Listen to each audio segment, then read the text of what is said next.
Assalamualaikum warahmatullahi wabarakatuh.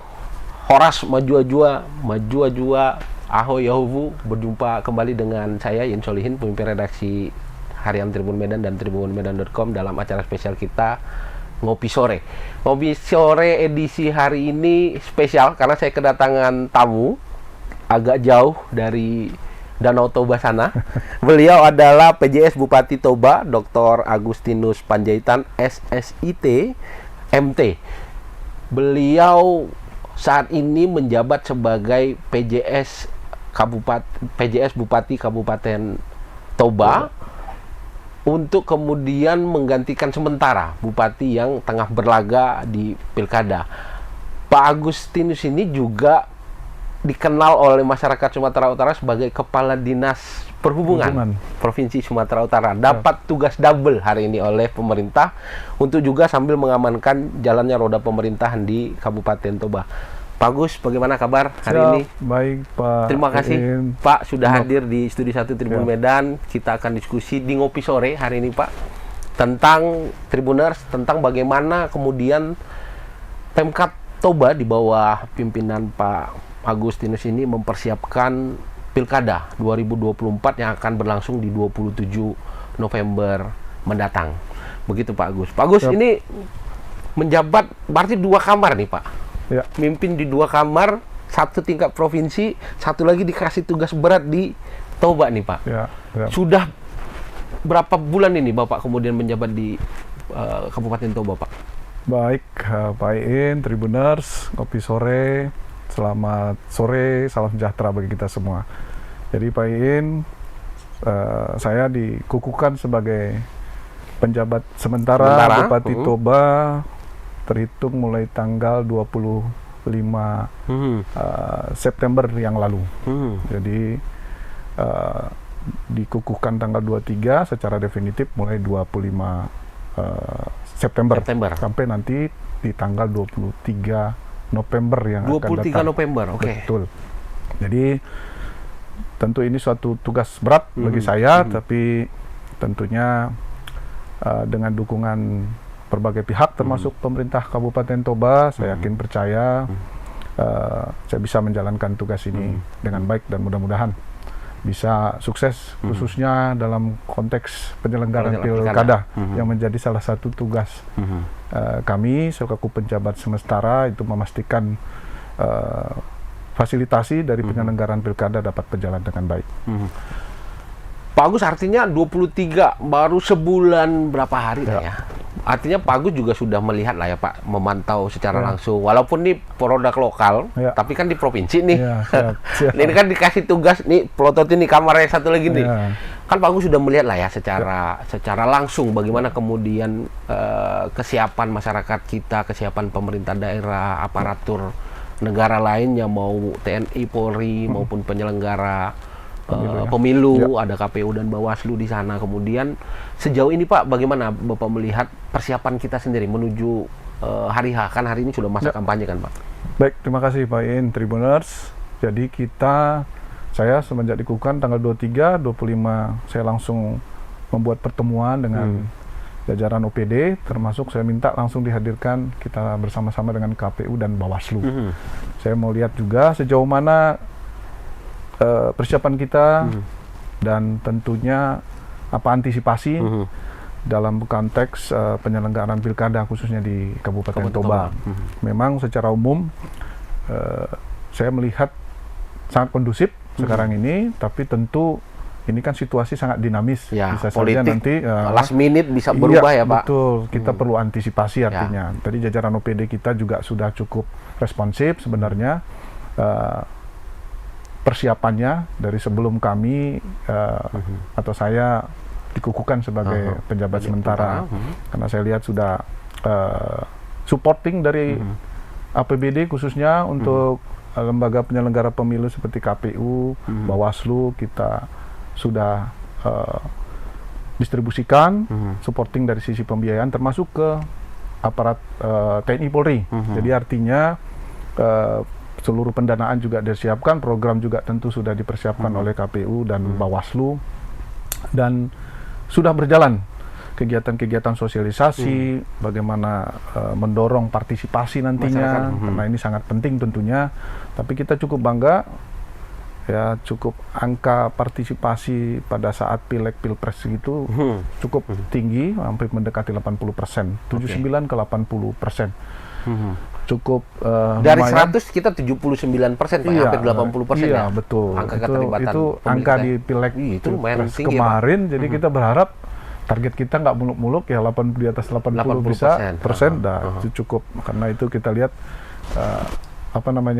cukup tinggi partisipatif. Tentu ini menunjukkan legitimasi dari pelaksanaan pemilu itu juga akan semakin baik. Sebenarnya dari hasil pileg dan pilpres kemarin kita sudah bisa petakan ya, Pak ya. Iya, betul. Dan mungkin ada opportunity kita bahwa di bupati, pemilihan bupati nanti, Dan gubernur, angka itu akan bupati dan gubernur akan meningkat karena mungkin masyarakat lebih memiliki ya, Pak ya. Ini pimpinan saya langsung gitu, kira-kira untuk tingkat kabupaten dan tingkat provinsi ya, Pak. Ya, harapannya seperti itu. Makanya kita dorong terus di berbagai kesempatan. Saya berupaya, Pak Iin, ada acara keagamaan, acara marga, karena di sana juga cukup sering. Karena Minggu, masyarakat Batak ya, Pak ya. Sabtu Minggu bisa beberapa ya. kita hadiri, tapi itu saya anggap peluang kita, kesempatan kita untuk sosialisasikan. Justru itu kita pakai untuk mengajakin masyarakat ya, Pak ya. Betul, karena pendekatan yang seperti itu yang dibutuhkan di daerah. Informal dia jatuhnya, Pak ya. Betul, informal. Karena di luar hari kerja juga dan rasanya anggaran nggak terlalu kemakan ya, Pak, kalau kita menghadiri buat masanya sudah ada. Paling duit amplop lagi ya, Pak ya. Paling supporting kita PMK terhadap kegiatan mereka, acara pelantikan kumpulan marga, kumpulan di sana kan banyak raja marga, raja semua. Jadi kita sangat bangga bisa memanfaatkan itu secara positif. Tentunya dengan kita memberikan edukasi bahwa kita harus jadi pemilih cerdas.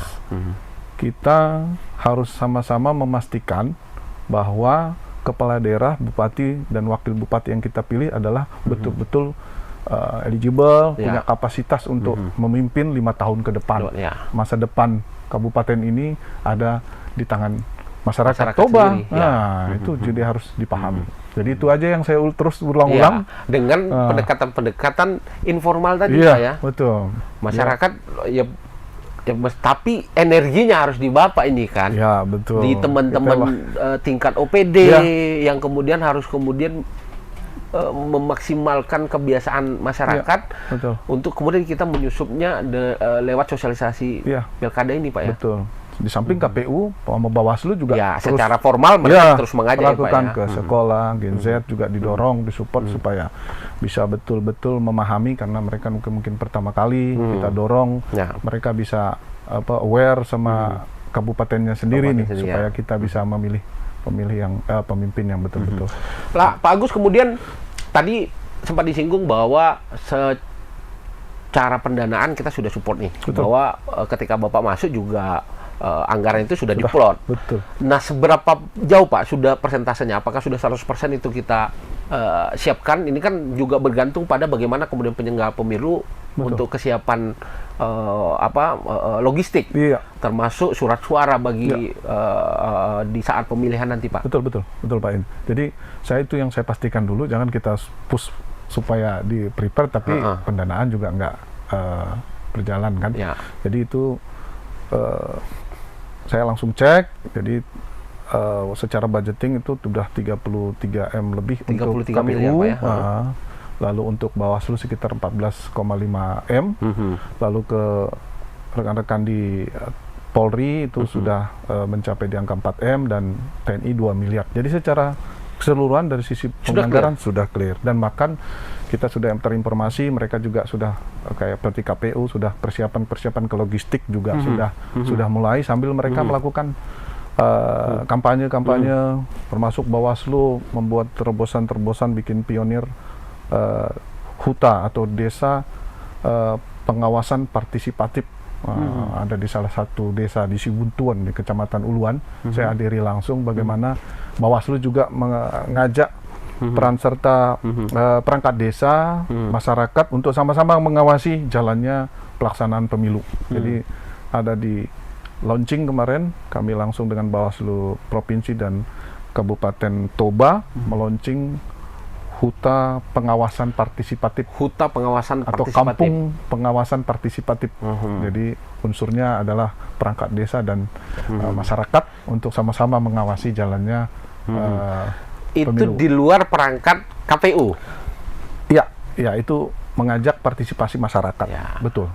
Jadi cukup bagus dan direspon betul-betul oleh masyarakat situ dan diharapkan desa-desa lain juga Ikut tentu bergerak ya, contoh Pak, ya? seperti itu. Mereka punya kontrol sosial sama-sama mengawasi jalannya pelaksanaan pemilu. Jadi Bawaslu juga bisa lebih terbantu dengan Terbantu, partisipasi seperti itu. Paling tidak inilah upaya kita untuk kemudian melaksanakan pesta demokrasi ini supaya hasilnya juga masyarakat Betul, Pak. berdasarkan apa yang mereka pilih kan, Ya. gitu, Pak Bupati ya. Iya, betul. Ya, cukup bangga. Mereka support luar biasa. Saya lihat satu desa itu, dan itu salah satu cara Bawaslu untuk meningkatkan peran serta masyarakat. Saya rasa sangat positif. Lalu Pak Bupati, tentu tadi ketika secara pembiayaan sudah clear, artinya KPU juga Bawaslu, KPU, kemudian teman-teman TNI dan Polri sudah bisa bergerak lah dengan program kerja yang mereka susun jauh hari. Dari sisi apa ya Pak, ini kan kerja bareng yang mesti kompak nih semuanya nanti. Betul. Bagaimana kemudian ajas langsung umum bebas rahasia itu bisa betul-betul terlaksana nanti di sana. Ada harus komitmen dari pemerintah daerah. Dalam hal ini Bapak sebagai PJS Bupati Toba yang akan memegang kendali nih. Lalu ada penyelenggara pemilu KPU dan Bawaslu yang juga mesti menjaga integritas mereka nanti di sana kan Pak. Betul. Sejauh ini Bapak melihat bagaimana kemudian respon masyarakat? Kalau tadi persentase di Pilpres dan Pileg kita bisa lihat hampir 80%, Bapak tadi pasang angka di atas 80 kalau untuk Pilgub. Lah sebulan ini kan Bapak melihat nih melintasi beberapa kecamatan segala macam. Bagaimana Bapak melihat antusias masyarakat kita untuk memilih pemimpinnya 5 tahun ke depan ini, Pak? Oh, baik Pak In. Jadi saya melihat memang di tengah situasi yang kondusif ini satu gambaran masyarakat khususnya Kabupaten Toba sudah lebih melek demokrasi. Mereka sudah tahu bahwa ada perhelatan besar di tanggal 27 yang nanti mereka memberikan hak suara di situ. Dan kalau kami melihat sejauh ini mereka tetap antusias. Ini terlihat dari berbagai kegiatan diselenggarakan KPU, Bawaslu, ketika membangun tadi pengawasan huta partisipatif, luar biasa respon masyarakat, dan berharap ini memang betul-betul selain partisipasi masyarakat juga tinggi, ya dalam hal memberikan hak suara, tapi mereka juga ikut mengawasi, ikut mengawasi jalannya penyelenggaraan pemilu di Kabupaten Toba. Dan supporting juga dari Forkopimda, terlebih ada Pak Kapolres, Pak Dandim, ada Ketua PN juga.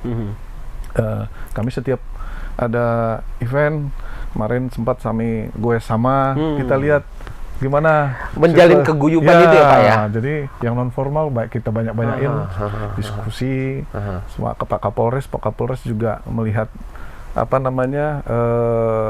situasi yang memberikan gambaran kepada saya di awal datang ketika kami goes keliling. Ada dari Kodim, dari OPD sama-sama. Mereka memang meyakinkan kita, saya khususnya yang baru bergabung Pak, di sini relatif aman Pak, tapi ini harus kita jaga, kita rawat betul-betul. Jadi setiap ada tadi ini sangat penting, ada potensi-potensi kerawanan, ada yang berita hoax atau provokatif yang sifatnya antar apa namanya pasangan calon ini harus betul-betul direspon oleh Bawaslu khususnya, ya. ada Gakumdu lagi nanti yang memproses ini supaya memang masyarakat yakin bahwa ini pemilu betul-betul berjalan secara demokratis. Itu perlu, Pak. Mereka percaya bahwa pemerintah dalam konteks ini dan penyelenggara pemilu juga hadir di sana, gitu Pak ya. Betul. Dan yang paling utama kalau di visi kami ya adalah netralitas ASN. Nah, itu harga mati. Jadi nggak Pak boleh. Bupati, itu kita kan dulu. Ya. Nanti kita bahas di sesi khusus netralitas ASN ini. Tapi Pak Bupati, karena ini namanya ngopi sore, kita mesti selipin dulu kopinya. Silakan Pak Bupati. Silakan, terima kasih. Kopinya biasa nih, kopi apa Ini nih? kopi lokal kita, Pak. Oh, ya? Kita biasa pakai kopi Awi namanya. Jadi ada Kopi mesin ya? Iya, jadi ada produsen lokal kopi Awi namanya Pak, sudah ekspor Dari juga mana dia. kopinya nih? Dia Binjai. Ada Binjai. beberapa tempat dia punya. Dia produksi jadi sponsorship kita. Oh, Gitu. Jadi kopi Awi lokal, namanya? ya kopi Di Awi. Binjai ya? King Jantan gitu Pak. Ada beberapa macam lah dia kopinya. Dan itu kita pakai untuk kopi sore hari ini. Ya, luar biasa. Nah, Tribuners, makin menarik diskusi sama Pak Bupati Kabupaten Toba, Pak Agustinus. Tapi saya harus ingatkan Tribuners untuk terus mengupdate informasi melalui dua platform kami. Ada Harian Tribun Medan yang terbit setiap harinya. Lalu ada tribunmedan.com yang dapat diakses dengan informasi terkini, detik per detik, baik informasi terkait internasional, nasional, Sumatera Utara, dan Kabupaten Toba tersendiri, khususnya Pak Bupati. Siap. Pak Bupati, tentu sudah Forkopimda sudah melakukan proses pemetaan. Betul. Kapolres, Dandim, Bapak sebagai wali kota, Pak Bupati, lalu ada kepala kejaksaan, kepala pengadilan negeri. Tentu kerawanan-kerawanan ini sudah kita mapping, sudah kita teliti, dan sudah ada antisipasi-antisipasi yang kita kemudian akan lakukan. Nah, sejauh ini Pak, kerawanan seperti apa sih untuk di Kabupaten Toba yang mesti harus kita antisipasi? Betul. Ya, jadi memang ada dua titik yang potensial terjadi kerawanan. Yang pertama adalah pada masa ini kampanye, dan nanti pada masa perhitungan dan penetapan. Itu dua fase, rangkaian fase itu yang iya, kita betul. harus antisipasi. Kalau di tahap persiapan sudah, karena sudah terbentuk, sudah ada bakal paslon calon, kan. ya, Jadi pasangan tinggal calon, kita di ya. masa kampanye nih yang sedang berjalan, sama nanti pada saat pencoblosan dan perhitungan. Nah, pada saat ini kampanye tentu yang tadi berita-berita provokasi, hoax, nah itu saling serang sudah pasti ya, provokasi yang sifatnya negatif di media sosial yang terlebih sekarang ini lagi sangat marak. Nah, itu yang perlu diantisipasi dan potensinya cukup tinggi. Yang bisa terjadi di Kabupaten Toba. Mungkin saya rasa hal yang sama di daerah lain. Yang kedua nanti adalah pada saat pencoblosan. Ya, itu kecurangan, ya, politik uang, nanti serangan pajar yang seperti itu. Lalu nanti pada saat perhitungan, ya itu di perbedaan data, selisih perhitungan, itu potensi-potensi yang nanti akan mungkin terjadi di dua fase yang tadi. Nah, inilah yang kita antisipasi betul, dan kita berharap perangkat penyelenggara pemilu di Kabupaten Toba seperti Bawaslu, KPU, saya yakin juga sudah mempersiapkan ini, karena ini juga sudah dilakukan pada masa Pilpres dan Pileg kemarin. Dan mudah-mudahan yang sifatnya provokatif itu, hoax itu, terus kita edukasi juga sama masyarakat, jangan mudah percaya, ya, konfirmasi, dan kalau memang ada hal-hal yang dinilai janggal, negatif, dilaporkan, karena prosedurnya sudah ada melalui mekanisme yang ada di Bawaslu. Itu terus kita sosialisasikan, dan kawan-kawan Bawaslu juga. Seperti hari ini, sekarang lagi ada mapping kerawanan juga di Hotel La Bersa, dilaksanakan Bawaslu, tapi saya karena dapat undangan ini, Jadi Ini saya maaf Pak Bawaslu, ini juga kepentingan kita Betul, untuk mensosialisasikan ya, pelaksanaan sama, pemilu. betul, sama-sama betul. sosialisasikan. Mereka juga memapping potensi kerawanan Betul. seperti itu. Dan dengan dukungan yang cukup solid dari Forkopimda, saya yakin kendala-kendala ini bisa akan kita antisipasi, termasuk pada saat nanti pengiriman logistik. Ada daerah yang masih agak remote, dia agak susah dijangkau oleh kendaraan roda 4. Kita udah persiapkan roda 2 nanti ke kecamatan tersebut, nama Pintu Pohon Meranti. Itu memang sulit. Itu kecamatan terjauh Pak ya? Ya, itu sulit dijangkau oleh roda 4, tapi penduduknya ada. Kita totalkan 150.643 yang terdaftar di DPT. Jumlah pemilih? Ya, jumlah pemilih kita itu memang sudah kita petakan daerah-daerah yang nanti sulit, seperti Pintu Pohon Meranti, salah satu kecamatan juga yang sulit dijangkau itu menggunakan sepeda motor. Nah, kita harapkan tuh logistik juga udah nanti bisa diantisipasi untuk menjangkau ke lokasi tersebut. Mudah-mudahan termasuk itu udah kita antisipasi. Sudah kita mapping ya Pak Iya. ya? Sudah sejauh Mudah-mudahan. itu kita Mudah-mudahan mapping itu.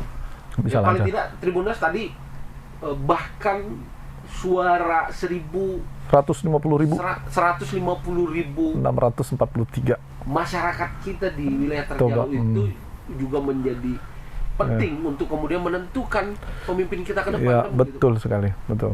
Secara sarana dan fasilitas pemerintah dan penyelenggara pemilu itu sudah Sudah menyiapkan. Masyarakat tinggal datang sebentar, Ya. rasanya nggak lama ya. Nah, 5 menit ya. 5 menit lah selesai, menentukan. Tapi dampaknya 5 tahun. Iya, betul, 5 menit untuk 5 tahun. tahun. Nah, Nah, menarik tadi Pak Bupati, hari ini kita sedang masa kampanye nih. nah, Kita tahu ada pasangan calon Pak di betul, sana. betul, Dan ada incumbent juga di sana. betul, ya, Masa kampanye ini kan peraga kampanye sudah ya, bertebaran di mana-mana betul, Pak. betul, Sosialisasi media sosial sangat masif, ya, masif dilakukan dengan segala cara. betul, Mungkin saja di teman-teman tim sukses tahu aturan main. ya, Tapi sudah di tingkat akar rumput nanti mungkin Ya, sudah berbeda nanti udah. menerjemahkan Ya, informasi ini. betul. Tapi yang paling penting tadi Pak, bagaimana kemudian Pak Bupati memastikan ada keadilan untuk alat peraga kampanye, titik-titik kampanye, Ya. kemudian sambil menelaah sejauh mana kampanye ini dilakukan bebas dari pelanggaran pemilu tadi Pak. Ya. Baik, Pak Iin, jadi Bawaslu sendiri dan KPU memang sudah memetakan termasuk daerah lokasi-lokasi yang boleh dipasang APK, itu sudah ditentukan melalui surat keputusan KPU Toba. Jadi sudah ada kita di plotting itu mana ruas-ruas jalan, titik-titik yang bisa dipasang APK. Jadi situ sudah cukup jelas sebenarnya, dan teknis dari penempatan APK-nya sendiri. Jadi sudah ada aturan, sudah ada regulasi yang mengatur tentang itu. Dan tadi betul memang di tataran yang pelaksana yang di Tim tim sukses ya, partai ya, sukarelawan mungkin sudah oke nih. Mereka juga bisa memahami karena aturannya sudah dikeluarkan KPU. Memang di yang grassroots-nya ini memang itu improvisasinya ya kan, bagaimana saking Membela. euforia membela yang Pasangan pasangannya, calonnya pasti gitu ya, Pak. potensi seperti itu ada. Tapi itulah Bawaslu utamanya ya mengawasi ini. Ini cukup intens. Dia turun kemana-mana, ke masyarakat, sampai ke sekolah. Kami lihat sendiri mereka bersama-sama OPD kita yang terkait juga melakukan sosialisasi itu terus secara masif juga, termasuk bagaimana teknis kalau ketika ada pelanggaran baik terkait APK-nya ataupun pada saat pertemuan-pertemuan yang memang mungkin ada ditemukan pelanggaran. Jadi dia kalau mau melapor bagaimana mekanismenya sudah jelas, dan mana yang diproses melalui Gakumdu atau mana melalui proses pidana biasa kalau itu dia pelanggaran, bukan pelanggaran terkait dengan kampanye. Itu disosialisasikan terus, jadi mereka tahu dan sama-sama mengawasi sama masyarakat, termasuk Bawaslu kita. Baik. Intensitas kan tadi Pak Bupati bilang lewat goes pun bisa. melakukan apa namanya ya, proses kolaborasi dengan teman-teman Forkopimda lain. Betul. Tidak mesti lewat rapat-rapat resmi, Formil. bahkan lewat goes pun kita bisa lakukan pendekatan-pendekatan kepada masyarakat. Betul. Seberapa sering kita lakukan goes itu Pak? Apa tiap minggu?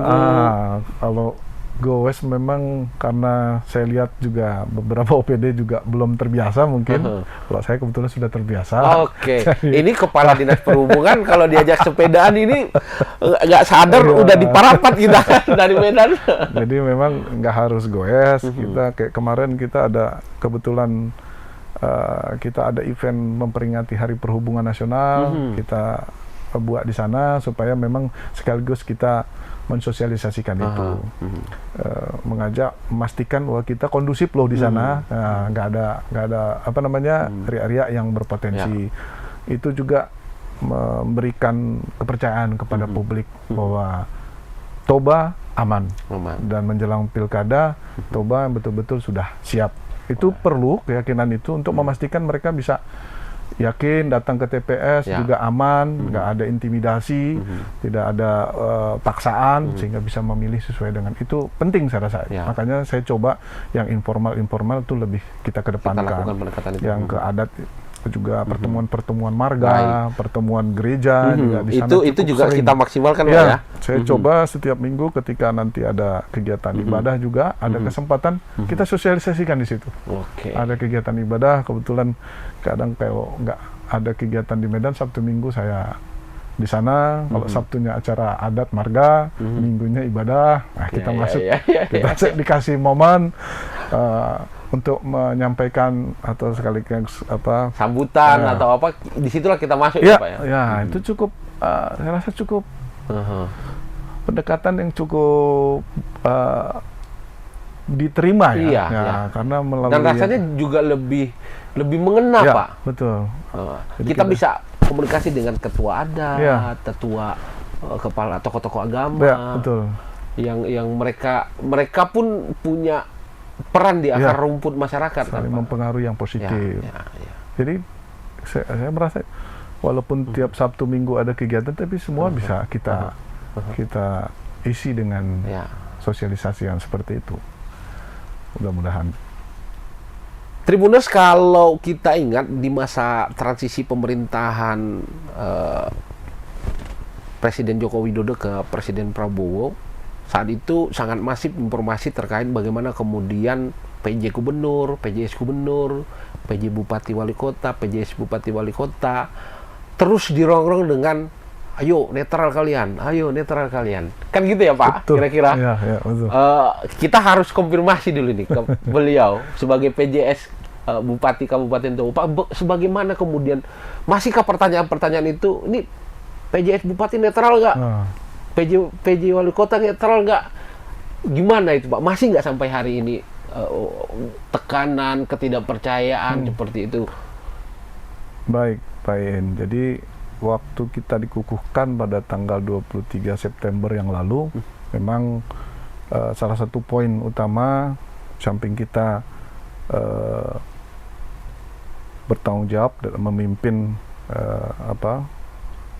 wilayah yang menjadi tempat kita sebagai penjabat sementara adalah memastikan netralitas kita. Jadi itu komitmen yang tentu kami pegang teguh, dan ketika pengalaman saya bergabung di sana dan di berbagai event saya yang tentu yang bisa saya hadiri cukup positif. Yang pertanyaan seperti itu sepertinya saya belum dapat, sampai saat ini, saya diundang di sini, saya belum dapat. Mungkin itu tadi komunikasi informal, semakin kita dorong ke depan, ada event yang besar. Dan masyarakat artinya menilai langsung betul dari aktivitas kita, ketika dari kita, interaksi Pak Bupati sendiri, masyarakat sudah nilai ya. Akhirnya nggak perlu bertanya deh. Makanya saya bilang sampai sekarang mudah-mudahan dan sampai nanti ke menyelesaikan tugas ya Pak ya di tanggal 23 November nanti. Belum ada pertanyaan seperti itu. Kita sangat welcome, tapi tentu netralitas tetap harus dijaga. kita bisa tetap ada event tertentu yang mengundang kita, walaupun itu komunitas itu mungkin mendukung salah satu Pasangan paslon, itu tidak menjadi masalah karena yang kita hadiri adalah kegiatan adat misalnya, atau kegiatan marga, tapi yang saya sosialisasikan adalah ayo jadi pemilih cerdas. Nah, jadi itu di kegiatan nggak hanya di paslon tertentu, sepanjang ada kegiatan saya coba. Yang kita suarakan justru netralitas, justru mengajak masyarakat memilih dengan cerdas, gitu Pak ya. Jadi saya merasa nyaman, jadi karena mereka juga nggak ada komplain dan tidak ada pesanan sponsor, gitu Pak. Betul. Akan lebih berat, masyarakat akan menilai ya akhirnya ketika ada pesan-pesan dan tersembunyi mungkin Pak ya. Betul. Karena itu bisa dinilai secara langsung dari aktivitas kita, dari komunikasi kita, bisa masyarakat bisa menilai ketika kita cenderung ke salah satu paslon. Itu jelas saya rasa. Baik, Pak Bupati, itu sebenarnya Tribuners, pertanyaan pengantar saya. Masih pengantar ya? Tentu baru saya masuk, bagaimana kemudian netralitas ASN, kan begitu Pak? Mestinya kan bupatinya dulu dong netral, baru kita ngomongin soal netralitas aparatur sipil negara. Pak, kita tahu banyak sekali kemudian ASN juga menjadi objek politik. Betul. Sadar atau tidak mereka kalau tanpa dibimbing dengan baik rasanya oleh pemimpin kepala daerah yang menjabat, tergelincir mereka Pak. Betul. Ikut dalam politik praktis. Nah, di Kabupaten Toba, dalam jabatan Bapak sebagai PJS Bupati Kabupaten Toba ini, seperti apa Bapak kemudian membina ASN kita supaya tadi tetap menjaga netralitas dan tidak kemudian terpleset tadi Pak? Betul. Jadi memang yang utama konsolidasi internal dulu kita, betul. Ketika juga saya datang, makanya saya langsung minta sejauh mana persiapan yang kita lakukan, dan saya sangat bersyukur memang kegiatan-kegiatan kita sebelumnya juga sudah banyak ke arah persiapan seperti itu. Kenapa? Ada surat edaran Pak Bupati juga sebelum saya bergabung di sana terkait netralitas ASN. Lalu kita juga pada saat setelah datang, saya coba langsung mengundang pers di kantor Bupati. Kita memang terdaftar sekitar ada kemarin sekitar 60-an ya yang terdaftar, dan kita coba undang, saya minta kepada Kadis Kominfo untuk bisa kita diskusi bersama dan supaya kita dapat masukan, karena mereka tentu yang paling terdepan mendapat informasi ya Pak. Jadi saya selain saya tanya bagaimana internal kami juga mengundang pers. Nah, di situ memang ada konfirmasi laporan terkait dengan ASN yang diindikasi melakukan seperti kegiatan yang sifatnya sudah menjurus ke politik praktis, ke arah mendukung salah satu paslon. Dan ini sudah berproses langsung di Bawaslu. Untungnya kita juga merespon positif itu ke Bawaslu dengan sangat cepat, itu memproses itu, kemudian masyarakat juga mereka tahu bahwa itu sudah langsung diproses oleh Bawaslu. Ya, ini sekarang sedang berproses. Ada ASN kita yang ada beberapa mungkin semacam bukti ini ada mendukung ke salah satu paslon. Jadi artinya itu positif dari sisi kita melihatnya bahwa Bawaslu bekerja secara profesional. Dan informasi itu juga kita buka kepada publik bahwa ada dan tidak kita tutupi. Nggak bisa kita tutupi kalau sekarang. Nggak bisa kita tutupi. Jadi ya kita memastikan bahwa prosesnya berjalan dengan benar. Iya, berjalan. Bawaslu juga secara update melaporkan, Pak, prosesnya udah sampai sini, Pak, kita sudah melakukan pertemuan, kita sudah teruskan.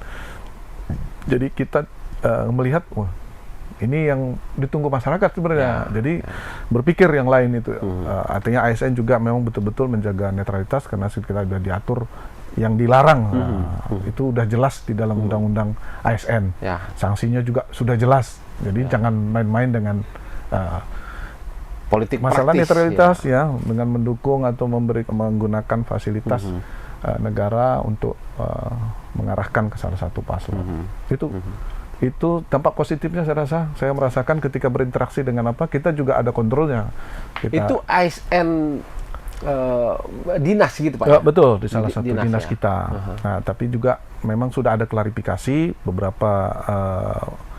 di beberapa pertemuan bahwa itu memang dilakukan dalam konteks menjalankan program yang sudah berjalan sebelumnya, namun berlanjut di masa kampanye, namun setelah masa kampanye ini menjadi menimbulkan tanda tanya besar. Nah, ini mungkin yang kurang dipahami oleh ASN kita, tapi saya sudah mendapatkan laporannya karena saya juga ditanya media. Saya minta klarifikasi dan Bawaslu proses. Jadi semua berjalan. Kita juga dapat keterangan dari yang bersangkutan. Saya rasa penjelasan dia juga bisa diterima, namun tentu Bawaslu punya pertimbangan-pertimbangan yang memproses itu kemudian. Artinya ketika ada laporan itu, Pemkab kemudian juga melakukan proses deteksi, melakukan proses konfirmasi, dan memang nanti Bawaslu yang akan memutuskan. Ya, itu kan proses kemana arahnya nanti kan. Mungkin apakah akan masuk ke Gakumdu, apakah masuk pidana murni, nanti kan di Bawaslu yang paling tidak tadi ketika ada case seperti itu. Tribunnews itu menjadi contoh lah bagi teman-teman ASN. Tidak hanya di Kabupaten Toba, tapi di 33 kabupaten lainnya termasuk provinsi. Ya. Gitu ya. Kira-kira begitu ya Pak Bupati ya. Jadi artinya kita semua sudah dikontrol nih. Ya. Lalu kan kalau ASN melekat itu kan tentu ada kepala OPD langsung Pak, ada kepala dinas, ada kemudian sampailah ke tingkat bupati nantinya. Lalu bagaimana dengan kemudian melihat teman-teman di tingkat desa Pak, dana desa di sana, kepala-kepala desa, bukan tidak mungkin mereka juga akan kesulitan nih, mau nggak dukung susah, didukung susah gitu. Lah bagaimana cara Bapak kemudian meyakinkan teman-teman ini bahwa ya kita menjadi aparatur negara ya tegak lurus pada aturan hukum dan undang-undang yang berlaku? Betul. Saya rasa di unsur camat, kepala desa, perangkat desa, ini sosialisasi yang secara formal maupun informal sudah dilakukan. KPU, Bawaslu, Pemkab juga secara bersama-sama dan secara terpisah juga melakukan hal yang sama. Dan saya yakin mereka nggak punya keraguan lagi. Ya, tinggal lagi nih karena konsistensi mereka saja. Ya, betul-betul nggak terpengaruh dengan cara apapun. Nah, ini kan udah kembali ke personal nanti nih. Mudah-mudahan mereka juga paham resikonya, ya kan, dan tahu tadi yang paling utama adalah bahwa ya kita memilih ya harus berdasarkan rekam jejak, rekam jejak yang kita pilih supaya kita juga, ini kan perangkat desa ini kan bekerja untuk pemerintah juga, untuk masyarakat juga. Jadi ya betul-betul memilih dengan cerdas, dengan terpengaruh dengan isu money politik, atau mendukung karena faktor lain yang kemudian kita mendapatkan pemimpin yang enggak memiliki kapasitas yang baik. Itu aja. Pak Bupati, ini akan sedikit keluar dari tematik kita tentang persiapan pilkada. Tentu 1 bulan lebih sudah Pak menjabat di Kabupaten Toba. Pak, potensi apa yang hari ini kemudian tengah Bapak pelototi betul nih, program apa sih di kepemerintahan sana yang kemudian hari ini Bapak dorong untuk segera dituntaskan tanpa harus kemudian sambil menunggu calon pemimpin baru nanti? Baik Pak Iin, jadi memang potensi itu menjadi hal penting ya, supaya kita bisa mengelola dengan maksimal dan berdampak positif terhadap pembangunan di Kabupaten Toba. Beberapa potensi yang jelas, Toba salah satu adalah kawasan strategis pariwisata nasional KSPN, kawasan super prioritas Danau Toba. Jadi pariwisata tentu menjadi ikon utamanya. Ya, kita sudah punya infrastruktur yang cukup baik ya, diangkut tadi transportasinya, di infrastruktur pelabuhannya, lalu termasuk infrastruktur sosial lainnya. Yang mendukung, artinya pariwisata ini bisa berkembang, diharapkan menjadi salah satu potensi yang kemudian menjadi pendapatan daerah. Nah, ini pariwisata cukup potensial kenaikannya juga dari sisi kunjungan. Nah, banyak event-event yang sukses kita laksanakan di sana. Ada tarafnya F1, udah internasional ya Pak. F1, H2O, lalu ada aqua bike. Kita sangat bersyukur itu dampaknya juga terhadap ekonomi cukup baik. Nah, selain itu memang kita ada 3E yang menjadi prioritas kalau di pariwisata ya. Ada aksesibilitas, amenity, sama bagaimana atraksi itu diperbanyak. Ya. Akses, transportnya, bagaimana menjangkau, dan bagaimana di dalam sana bisa bermobilisasi dengan baik. Itu aksesibilitas, amenitas itu termasuk hotel-hotelnya, prasarana infrastruktur sosialnya, lalu atraksi. Itu kalau kombinasi 3 itu bisa dikembangkan dengan baik, ya, dengan support dari berbagai pelaku-pelaku usaha di sana, harus memang bau-bau, kolaborasi, itu akan sangat potensial pariwisata. Karena kita memang punya KSPN, kita punya salah satu venue F1 Powerboat, iya, ya, Pak. itu menjadi apa kita itu di sektor pariwisata cukup potensial. Kita di sana. Yang kedua di pendidikan, kita punya 2 sekolah unggulan di sana. Ada DEL di sana. Ada DEL, ada Yayasan Soposuro.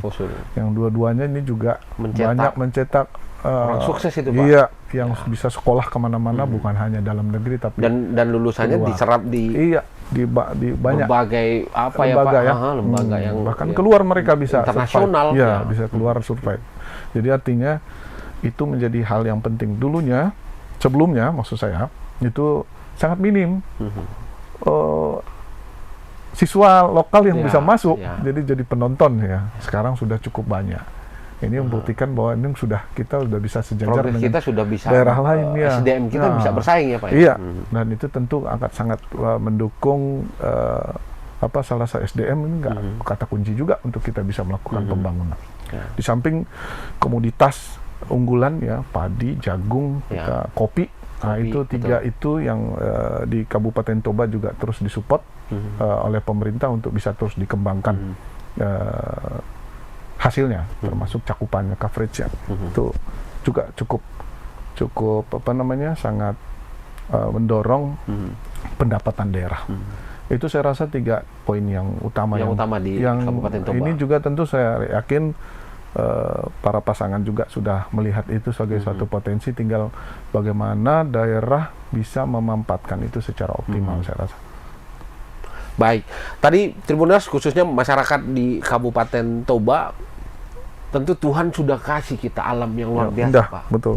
Alam yang indah, kemudian adat dan budaya yang luar biasa. Ini kalau ngomong adat dan budaya Batak ini nggak selesai-selesai nih, Pak. Mau cerita dari mana aja menarik dia. Betul. Dikasih alam yang indah, kemudian bahkan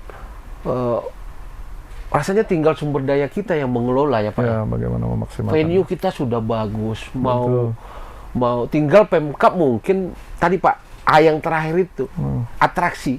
Tinggal seberapa besar kita membuat event skala lokal, nasional dan internasional di sana kan untuk kemudian mengelola. Lah bagaimana kemudian masyarakat sendiri, Pak? Kan kita harus terus mengajak masyarakat nih, Pak. Kita berharap masyarakat Sumatera Utara khususnya di Kabupaten Toba punya perspektif sebagai tuan rumah yang baik bagi para turis. Betul. Tuan rumah yang ramah bagi para turis. Tuan rumah yang adil dalam konteks perdagangan, Pak. Kalau di Bali itu kan kita sedap sekali, Pak. Nggak ditoko-tokoi lah, bahasa orang Medan ya, Pak ya. Awak datang situ beli jeruk manis lah dia gitu kan. Kira lah pembangunan itu tuh kita terus lakukan nggak, Pak, di saat Bapak menjabat ini, menyadarkan masyarakat untuk sadar pariwisata. Iya, betul.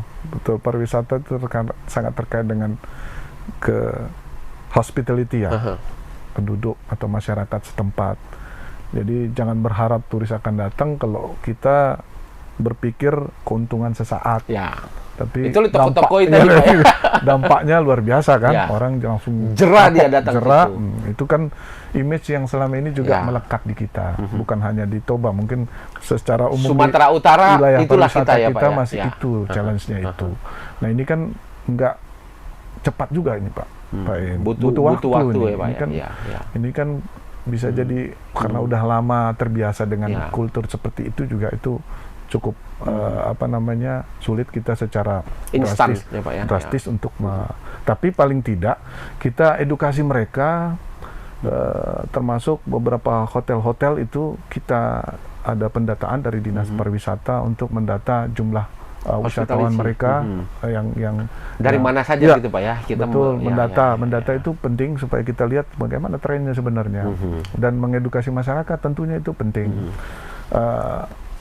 Banyak kegiatan-kegiatan kita juga dari Dinas Pariwisata yang bentuknya sosialisasi, penyuluhan, bahkan kita support dalam bentuk perbaikan untuk homestay masyarakat di sekitaran kawasan pantai Toba, seperti di Pantai Bulbul itu memang bentuk support kita kepada masyarakat. Tapi masyarakat juga perlu diedukasi bahwa itu akan dikunjungi atau wisatawan akan terus datang ya kalau kita benar-benar menjaga kenyamanan mereka. Gitu, ya, Nah itu ada beberapa yang homestay juga yang disupport oleh pemerintah untuk direhab, bangun untuk bisa menjadi tempat akomodasi yang nyaman, walaupun mungkin tidak senyaman hotel, tapi itu udah pelibatan masyarakat saya rasa. Samping edukasinya secara fisik juga kita ada supporting untuk pembangunan homestay misalnya, atau rehab rumah untuk bisa jadi homestay, dan ada juga edukasi ke masyarakat. Saya rasa ini sudah berjalan. Dan harus simultan kita lakukan. Ya, betul, harus sama-sama. Karena itu juga PR-nya yang dari dulu kita sulit untuk merubah mindset secara instan ya Pak ya. Tapi rasanya Tribuners kita berharap ada event internasional yang sudah dilaksanakan di Toba kemarin.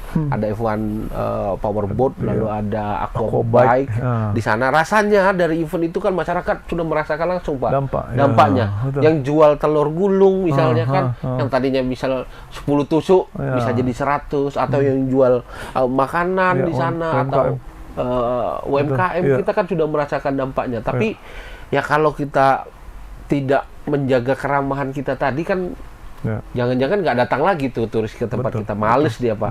Betul. Gitu. Nah kita berharap ya Kabupaten Toba menjadi satu di antara daerah prioritas untuk pariwisata juga bisa berkembang nantinya Pak. Mudah-mudahan. Gitu.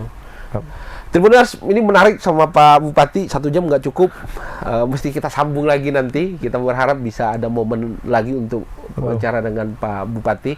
Tapi Tribuners, saya informasikan lagi untuk terus mengupdate informasi melalui 2 platform kami. Ada Harian Tribun Medan yang terbit setiap hari, lalu ada tribunmedan.com yang detik per detik mengupdate informasi terkini untuk Tribuners. Pak, sebelum kita tutup ngopi sore hari ini, menarik diskusi kita. Tentu Pak, kita berharap tanggal 23 Bapak selesai nih. Masa tenang itu Pak. Iya, betul. Karena SK-nya sampai masa tenang aja Pak. Iya, betul. Udah balik bupatinya. Balik ke kamar yang satu lagi Pak ya. Bupatinya balik lagi karena cuti Pak ya. Betul, karena cuti kampanye. Cuti kampanye. Tentu masa-masa kritis ini Pak menuju masa tenang, masyarakat sedang menimbang-nimbang, terus sedang memikirkan calon yang mana yang harus dipilih. Betul. Calon yang seperti apa yang harus dipilih. Kita tidak bisa menapik Tribuners bahwa money politik adalah momok menakutkan hari ini. Dan itu terjadi di kita, Pak Bupati. Itu terjadi di kita. Yang tadi Pak Bupati sebut ada serangan fajar lah gitu kira-kira. Sebelum nyoblos orang diserang di fajar hari gitu lah kira-kira ya Pak. Betul. Pak Bupati, kira-kira pesan apa yang mau Pak Bupati sampaikan ke masyarakat di Kabupaten Toba, kepada masyarakat kita di akar rumput sana, kepada tokoh agama dan tokoh masyarakat, sekaligus kepada ASN kita Pak? Silakan Pak. Baik, makasih Pak Iin. Tentu ini kesempatan yang baik bagi saya secara khusus selaku PJS Bupati Toba. Tentu berharap tadi yang sudah kita diskusikan dengan Pak Iin, kita tingkat partisipasi kita untuk pemilihan kepala daerah, gubernur, wakil gubernur, bupati, dan secara khusus bupati dan wakil bupati di Kabupaten Toba itu mencapai angka yang maksimum. Tadi kami menargetkan kalau bisa di atas 80%, ini akan sangat baik tentunya. Karena itulah gambaran keberhasilan pilkadanya. Disitulah juga sekaligus menunjukkan tingkat Demokrasi mungkin, Pak. ya, Indeks demokrasi kita ya. betul. Jadi sangat penting sekaligus bentuk legitimasi dari pemimpin yang Kepemimpinan, terpilih ya. nanti. Itu sangat penting ya. Itu yang pertama. Dan yang berikutnya tentu harapan seperti yang saya sampaikan di awal, jadilah pemilih cerdas. Cerdas. Ya.